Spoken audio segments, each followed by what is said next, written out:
responsibility to seek justice for Rawan Baseti. She was a cherished member of our community whose life was tragically taken on February 21st in a senseless act of violence.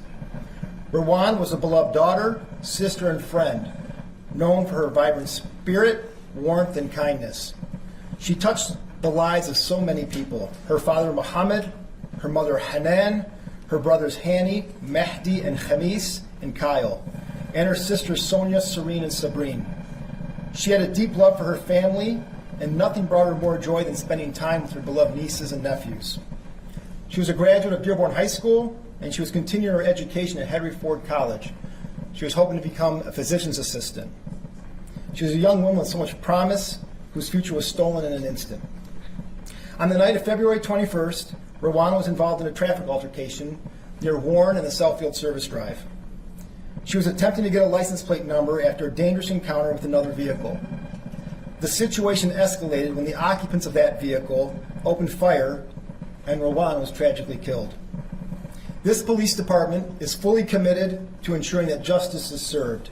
Our detectives are working tirelessly to follow every lead, but we need the community's help. If anyone has information, no matter how small, it could be the key that we need to solve this case and bring Rawan's suspects to justice. To encourage information, Crime Stoppers is offering a $20,000 reward for details leading to charges in this case. The reward has been made possible through the generous donations of the Islamic Center of Detroit, J&T Crova Towing, and Raed Issa and his sons from Ann Arbor. If you have any information, Crime Stoppers, please contact Crime Stoppers at 1-800-SPEAK-UP or submit a tip online. Tips can remain anonymous, and if the information leads to the charges, the tipster will be eligible for a $20,000 reward. I am confident that someone out there has some information that could be the key to solving this case. Rawan and her family deserve justice. Now, I hear some feedback here. Is there something I could do to stop that for folks? Craig, anybody? I don't know, do I need to move these? Sorry, yeah, it's going to be getting hard. I apologize. Sorry. No, it's, all Just right. talk louder. All right, that's much better. Do you mind kind of repeating the beginning part, because that's when feedback was the worst? Absolutely. Look, folks, we're here because of a tragic incident that involved Rawan Baseti. She was tragic. Her life was tragically taken on February 21st of this year. She was involved in a traffic altercation in the area of Warren Avenue and the Southfield Service Drive. And following that traffic altercation, it escalated into the occupants of the other vehicle firing at her. She was tragically killed. We need the public to come forward and provide information to bring this case to closure. There's a reward now of $20,000 that is made available to anyone that provides that information that could lead to charges being brought in this case. So with that, I'd like to turn it over to Mayor Abdullah Hammoud. Good morning, and I wish we were here under different circumstances. Rawan was a daughter to this family, a sister, but also a daughter to this community whose life was taken far too soon. And the commitment of this city, with the support of this police department, is to deploy every resource and asset that we have to bring the perpetrators to justice. And that is why we're thankful to those community partners, J&T Crova, Islamic Center of Detroit, and Raed and his family as well, and his boys, that have put forth this $20,000 in partnership with Crime Stoppers to bring these individuals to justice. What we're asking for is for the community's assistance and support to come forward. The $20,000 is an opportunity to change your life, but most importantly, it's an opportunity to bring closure to the family that's standing here today. And I think that's why we're all here. And so I would like to turn it over now to Rawan's brother, Hani, who will speak to Rawan's life and provide further information. Hello, everyone. I never thought I'd be standing here talking in front of all of you about my little sister, Rawan, become a victim of a cruel, violent crime. She was only 19 years old, loved, full of life, and innocent. She had a bright future ahead of her. Rawan was very beautiful, inside and out. Her smile could light up a whole room. She had the most beautiful and sincere laugh. To say that my family and I are devastated or heartbroken, it's an understatement. Losing Rawan broke us.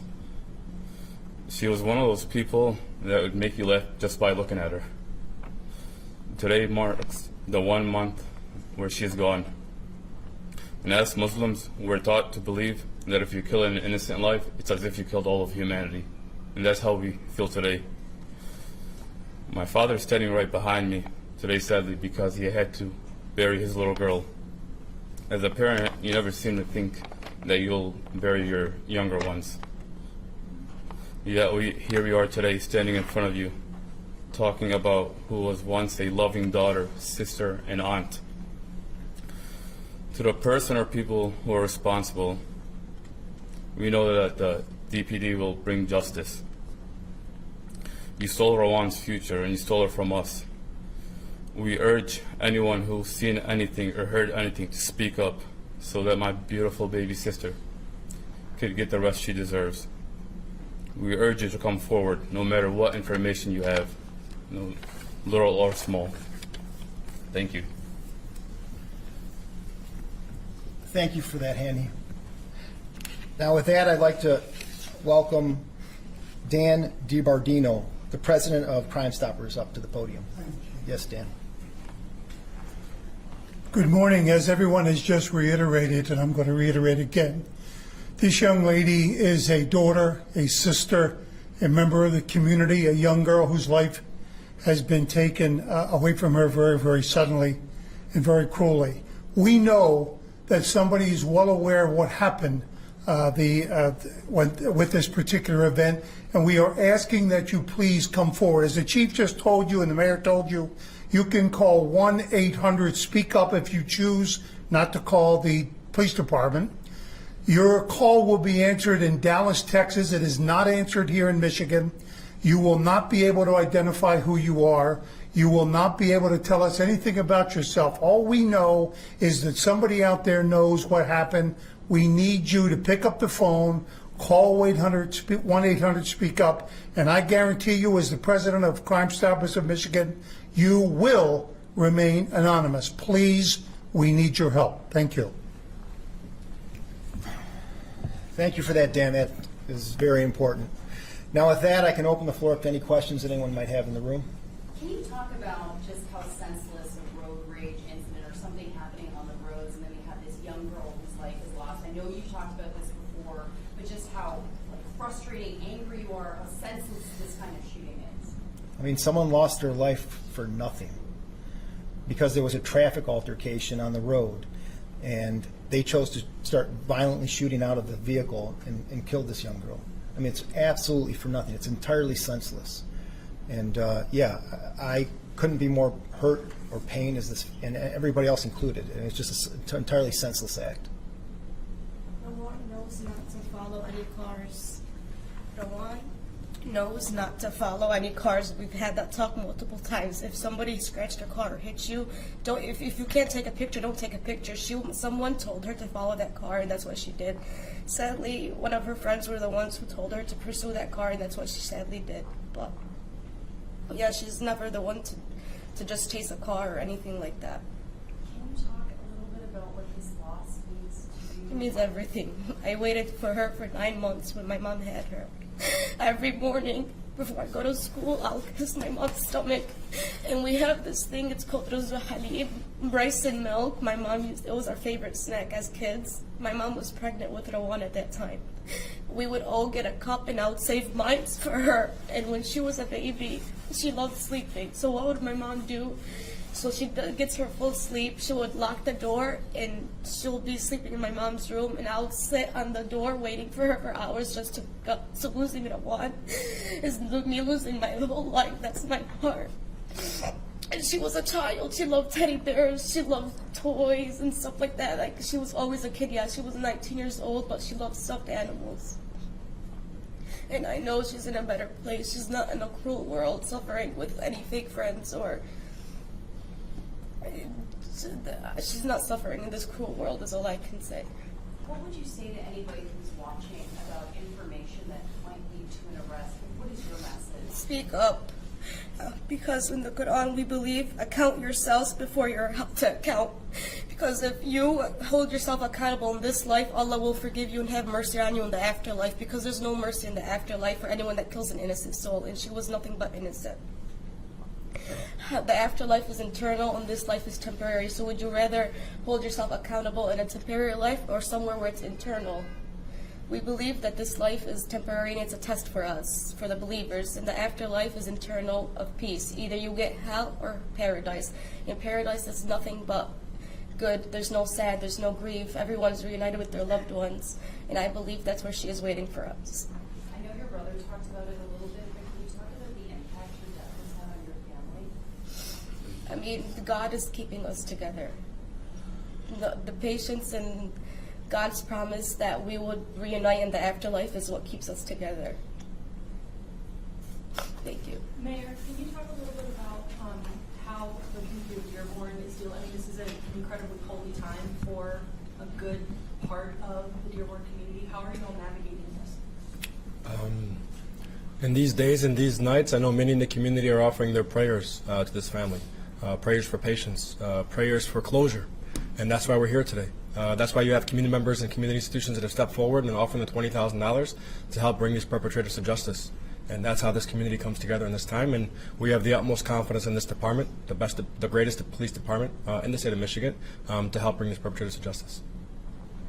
Sir, can you talk a little bit about when rewards are offered in this way, there is that sort of concern or frustration about how that all works. Why was it so important to not only offer a reward, but how would you encourage people who may know something to get involved? So there's, like the mayor said, there's $20,000 that can change their life, but more importantly, change his family's life and bring justice for Rawan and their family. And so I encourage people to reach out. You can do it anonymously. You can do it on the 1-800 phone number. You can do it online. There's a multitude of ways that you can remain anonymous to bring justice. And so I encourage somebody, and don't think that that information might not be helpful. Depending on what you may know, please reach out, no matter how small it is, and let us make that determination. But yeah, I encourage people to reach out. These people that committed this crime are violent, and they're going to continue to remain violent unless they're brought to custody. So who could it be next that could be the victim of a crime like this? If they shot so brazenly at somebody that was following them in a car over a traffic altercation, what else might they do? So let's make sure to get them off the streets and keep our community safe.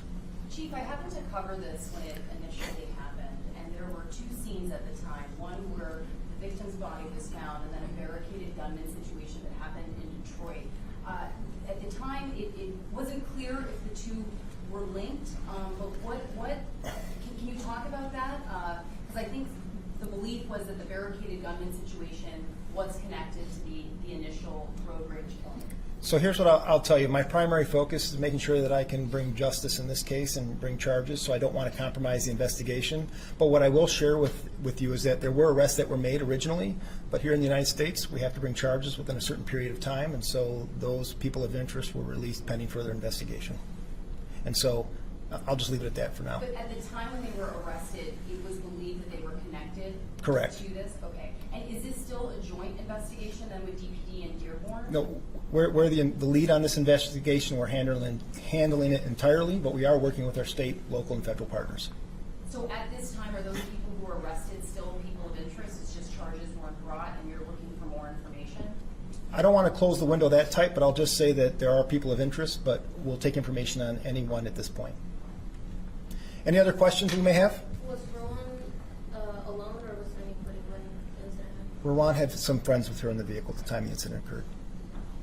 What is your message if, we heard her sister talking about it. Say you're in a situation and maybe something happened. She may have been following to get a license. What is your advice? What should people do in that? My advice is not to follow a vehicle during a traffic altercation, but to separate yourself. And if whatever information you do have, if you can provide that to law enforcement, if you believe it needs to be followed up on, but don't put yourself in a position ever where you could be the victim of a crime like this. Going back to the conversation about people in the car encouraging her to follow, are there consequences for people who are in the vehicle who do that? Because when you think about it, if her family is saying that they've talked about repeatedly not following a car if you're in a situation, and there were people in the vehicle that allegedly encouraged this, is that something that the law can look at? I'm not, at this point, I'm going to subscribe blame or accountability to other people that were in the car that were victimized and shot at. Any other questions that we might have? Again, thank you for coming out today. Thank you for getting this message out. And again, I encourage the public to reach out, call Crime Stoppers if you have any information. Thank you.